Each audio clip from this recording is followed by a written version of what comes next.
Hey everyone.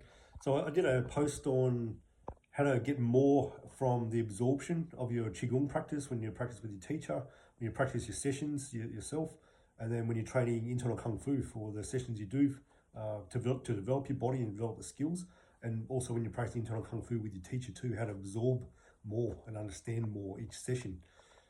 So it comes down to having a really good solid foundation and a clear foundation of what it means to have a good foundation. So in the 17-year apprenticeship that I did with my teacher, it was all focused on Shen Fa, which is the body method, which is all foundation training. That was all we did, foundation training. So it's about how to really set your body up in positions of power, have the right qualities in your body to issue power, mind saturated through your body, every joint can move, body can connect and unite, so it's a single unit moving. So there's three main areas for foundation training, and they all feed into each other too. So the first one is Jamjong, or standing meditation, standing Qigong, standing power and healing postures. So that's Jamjong. It means stand like a stake or stand like a tree. Second is form work. So pretty much form work, when you have all the qualities and skills in the standing practice, when you go into movement or form work, you're essentially now doing moving Jamjong or moving standing stake, standing pole.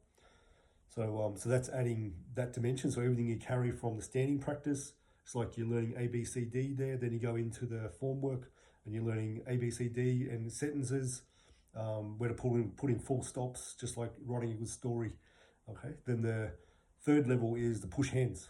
So push hands with the Jamjong and also the form work, you're learning how to make a really good chain-like motion. When you practice push hands, the best way to say it is you're learning how to make the chain really heavy.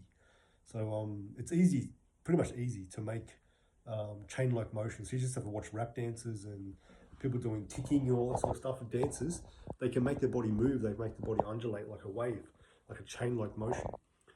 What push hands adds is makes that chain really heavy. Allows you to really absorb force into your body, really understand how to hide your center, move your center well, and move other people's center as well. That's a big focus in internal martial arts, how to hide your center, how to hold your center, move from your center, from the rooting, the grounding through the legs, the use of the kwa, shoulder position, all the stuff you learn in all the Jamjong and the form work, it all goes into the push hands. And it's always kind of like you're researching power, release and issue and absorption. And where push hands are very useful, it's like research for wrestling, for joint locking, for power release, with heavy weight on your body, that kind of stuff. And I'm talking with push hands gradually doing with the person's really putting their weight on you. So when someone's got their full body weight on you, they're really leaning on you.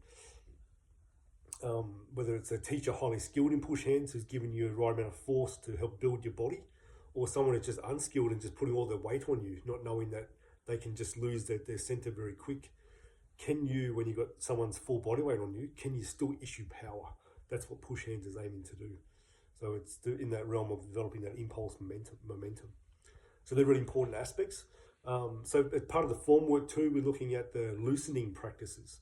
So loosening, so you'll see loosening practices pretty much in warm-ups within any Qigong system, with any Tai Chi system, Xingyi Bagua, because they're all teaching you how to warm your body up, release dural drag from the nervous system, release tight muscles, get you more in contact with your body, open fascia, lengthen, wrap, all sorts of things with fascia.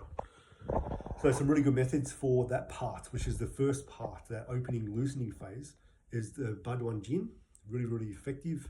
The Yi Jing Jing, really, really effective. And there's Yi Jing Jing as a set of exercises, and there's Yi Jing Jing as a set of principles. Good internal Kung Fu practice, it uses the principles and it's within everything. So what I practiced, everything I did every single day was all Yi Jing Jing based principles. So it makes your body very powerful. It's based off the idea of doing things with the idea of focus on chi, not on muscles. And that's not moving things with your mind or your energy, by the way. It's just the philosophy. Really also very effective is the Chanzi Gung, or the Chanzi Jing is the silk reeling, spiraling force. Chen Tai Chi shows it the clearest, and Hunyuan Tai Chi shows it very clear. That's really, really effective for opening your body like super effective because it opens, connects, makes the body heavy, dense. That heavy chain starts to come already. And what's really also very useful is the Zineng Qigong or Jining Qigong.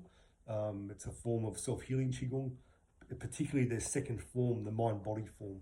So in my experience, it's a physiotherapy form of Qigong to really heal your body deeply. But you need to have a certain level of energy reserve to do that properly, otherwise you burn your kidneys. So they have a first level form called the lift up and pour chi down form. That's 80% energy work, 20% physical. The mind body form is 80% physical, 20% energy work. So they work together very good as a team. And that's meant to be done for 3 months for the first one to get the right effect, and then 3 months for the second one to get the right effect. Then it can be used as needed. But that's highly effective. If you've never heard of these things, research them. So loosening is the first phase for internal Kung Fu training, develop a really, really good foundation.